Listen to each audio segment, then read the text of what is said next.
Interest rate hikes might push customers beyond what they can afford. First-time home buyers emerging from the middle-class market are facing affordability challenges, and we've also seen a decrease in sales volume. So here are 4 things you can do for struggling bond owners. Here's some advice.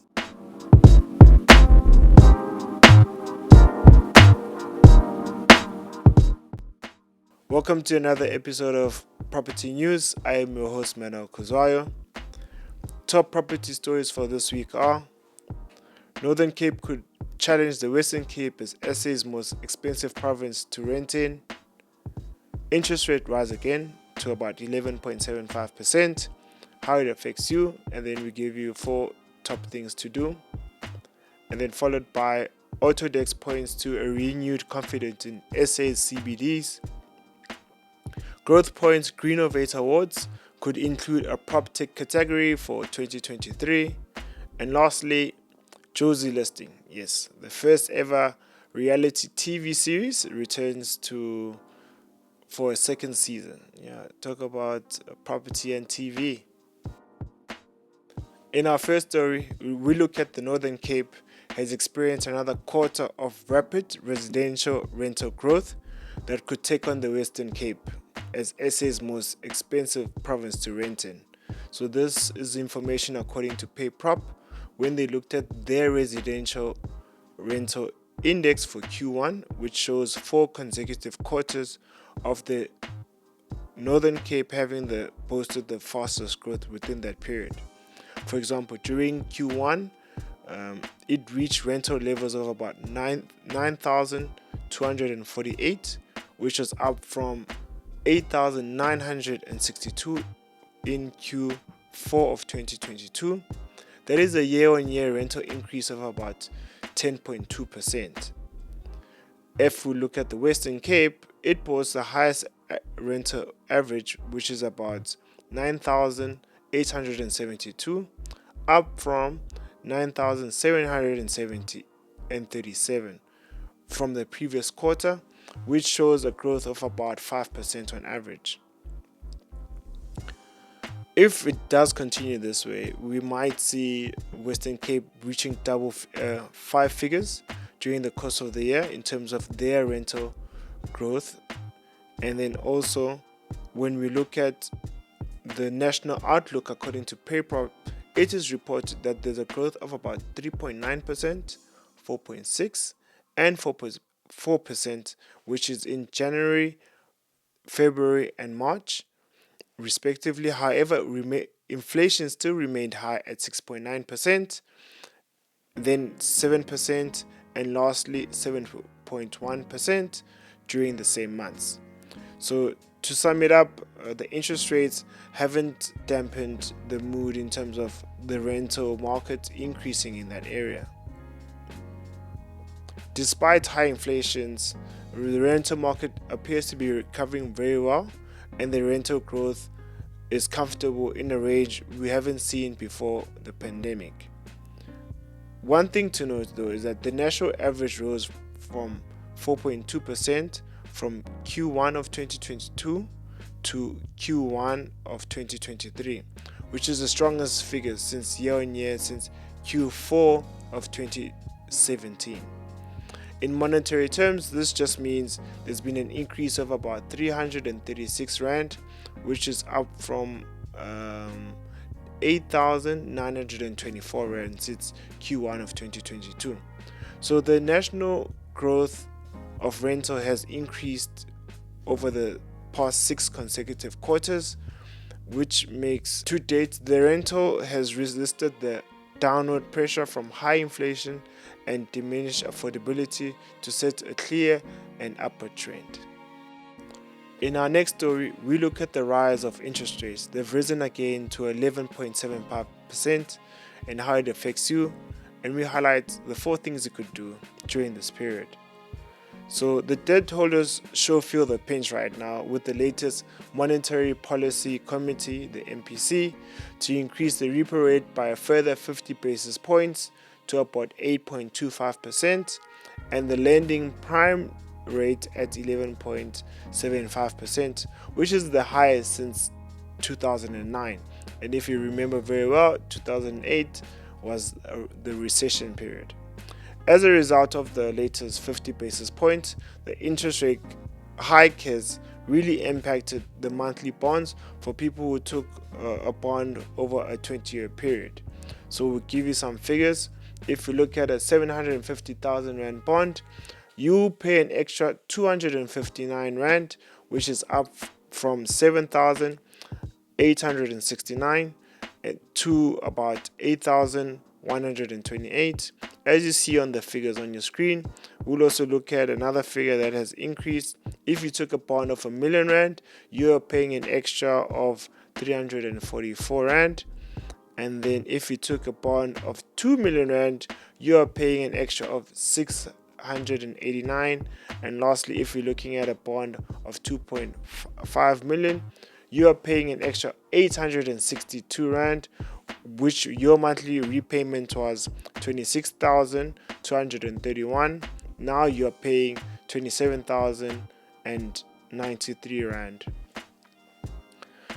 The interest rate hike may push consumers to not be able to afford their bond repayments, and this is not good for consumers because now it's going to leave you in very difficult circumstances. And the way things look like, it seems that we're still going to have more interest rate hikes.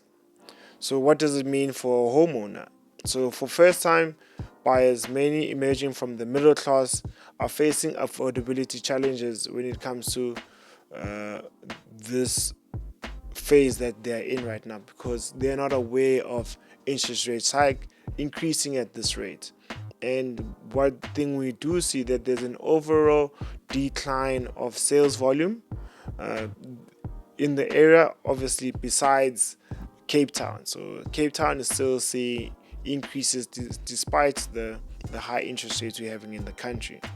So although the rates being at 11.75%, it is encouraging to see that lending conditions since 2007 are strong and really much supported by banks, and they've been having approvals of about 80%, and it requires a deposit of about 8 to 10% for home buyers, which really helps in property sales. However, even though you've bought the property, now you find yourself in this trouble, here are 4 things that you could do that could help you.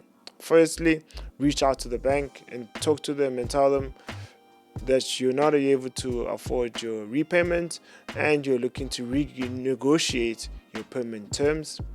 Then secondly, you can negotiate with the bank to try and maintain your installments until things turn around. And then another option you can have is to consider letting out your property, move back to your family or friends, and then so you can have a steady income of money to be able to repay your bond. And lastly, you can consider selling your property because the market is still relatively good, so you can still get market related prices for your property. In our next story, we look at OCTODEC points to a renewed confidence in SA CBD. So OCTODEC Investment has published its interim results over the last 6 months ending February 2023, recording a solid income, largely improved occupancy, higher rentals in the residential portfolio. So rental growth across various sectors remains stable in its commercial leases, which includes Johannesburg and Tshwane CBDs remaining the strongest. According to OCTODEC's MD, Jeffrey Webnick, the positive performance highlights that our unique affordability and quality across all our sectors continue to be attractive and value enhancing despite economic pressures. We retain a competitive edge in support of our in-depth knowledge of tenants' needs and also introduce an attractive initiative both in Tshwane and Johannesburg CBD. This encourages a continued focus and leverage of opportunities that enhance our buildings and attracting new tenants in improving our of vacancies. The REIT achieved a revenue growth of about 3.2% across its portfolio, driven by a 10.3% increase in its residential portfolio. So the property costs, both on the gross and the net basis, have improved marginally compared to prior periods through on-hand management of properties. Residential vacancies continue to decrease in Kempton Park, Johannesburg and Tshwane by successfully introducing a shared and furnished accommodation at the fields, together with value-added services, free services such as Wi-Fi and wash bars at several of their buildings, which has contributed to the improved occupancy. OCTODEC's rental property is unique, whereby retail street shops are largely concentrated in Tshwane and Johannesburg CBD. The company has improved its foot traffic in the CBDs, particularly in Tshwane. However, this has not particularly translated in the turnovers of the tenants renting these places. In a like-for-like basis, rental income has increased by 3.2%. This growth is muted by Standard Bank and Nedbank, leaving two of their buildings on the first half of 2023. It is important to note that in Octagon's portfolio of retail shopping centers largely comprises of shopping centers which continue to perform strongly. So core vacancies are at 6.4%, which excludes Killarney Mall, which is at 0.1%. Rental income from their shopping centers include Killarney Mall has increased by 3.6% on the like-for-like basis. Industrial sector has been resilient under the operating conditions, with several income increasing at 7.8% and leases being concluded on average of about 7%. Vacancies have decreased and overall occupancy has improved to 94.3% since the previous reporting period. Despite the challenges because of the interest rate environment, OCTODEC continue to manage their balance sheet and debt together with a positive property valuation to their property portfolio. They have achieved a further decrease into their loan to value. So Octagon are actively monitoring opportunities to extend hedges and continue their efforts to improve their debt maturity profile. So currently, Octagon is refurbishing and the common area and the entertainment areas at Vusila Place, which is a mixed-use residential and retail building in Johannesburg CBD. And they're also planning on disposing 5 properties they've identified during the current period. So far, they're looking at disposing those properties at acceptable prices. It is also one thing to note from their reports that with a distributable income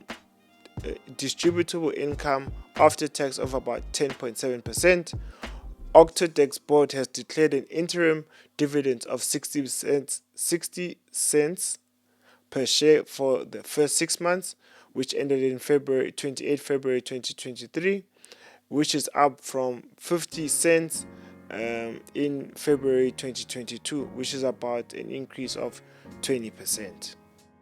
In our next story, we look at GROWTHPOINT'S GREENOVATE Awards, which include a PROPTECH category for 2023.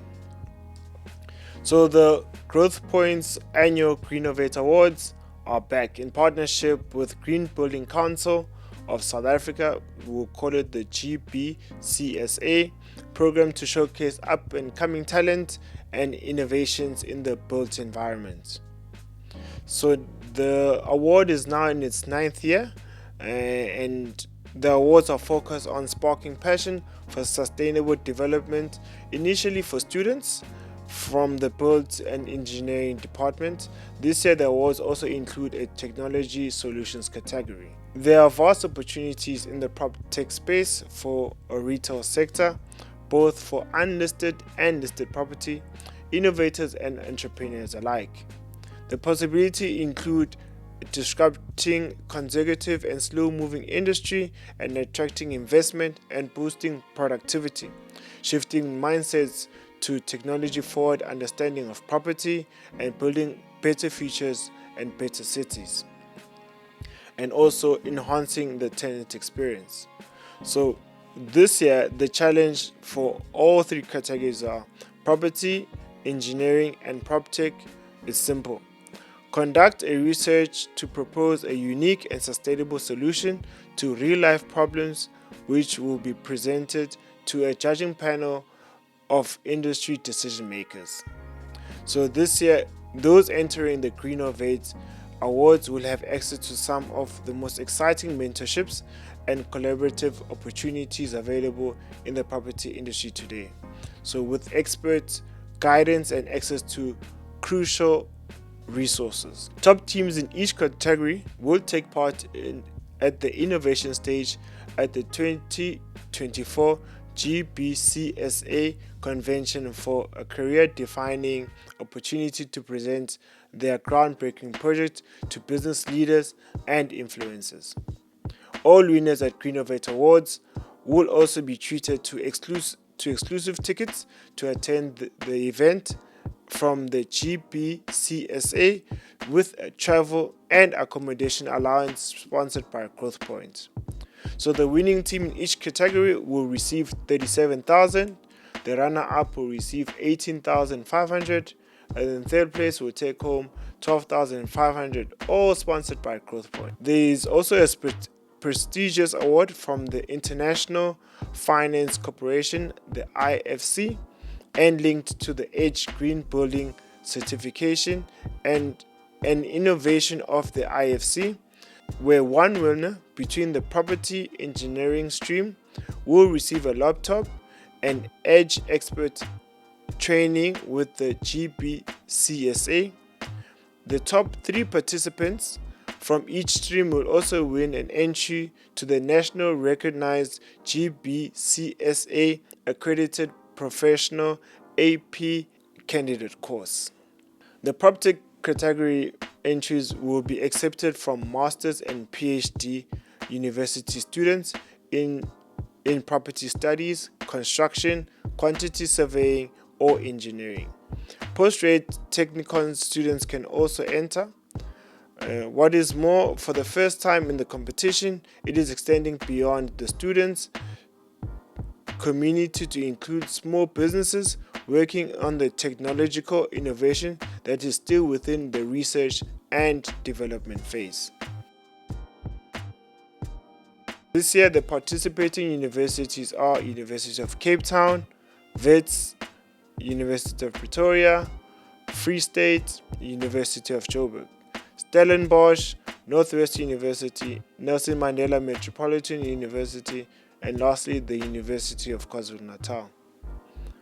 All PROPTECH submissions summaries must be entered by the 31st of July 2023. Then 10 finalists will be chosen from the entries and announced on the 31st of August 2023. All finalists will be invited to present their research to the expert panel of judges on the 29th of November 2023. And the winners in each category will be announced at the prestigious gala and prize giving, an exclusive event with a reputation of opening doors for young thinkers. And that's some exciting stuff for students and people that want to enter the GREENOVATE Awards. And in our last story, JOZI Listing, the first property reality TV show, returns for a second season. So following a successful first season, JOZI Listing will be coming for a second season, returning on BBC Lifestyle on DSTV channel 174 on Wednesday the 31st of May at 8 o'clock, featuring familiar agents that you saw in season 1, which is Graham, Lara, Edgar, Jabu, and Ryan, stepping things up a notch. Then you get to see some affluent Johannesburg suburbs. Then in season 2, they will be introducing a new agent, Mr. Kumalo, who will also be giving you a glimpse of Dainfern and Dainfern Valley, as well as mentions in Steyn City. And the show also goes and gives you access to luxurious properties in Morningside, Dainfern, Houghton, Ethel, Waterfall, Steyn City, Sandton, Bryanston, north of Serengeti, Meyersdal, and Glen Vista, even including the Eye of Africa.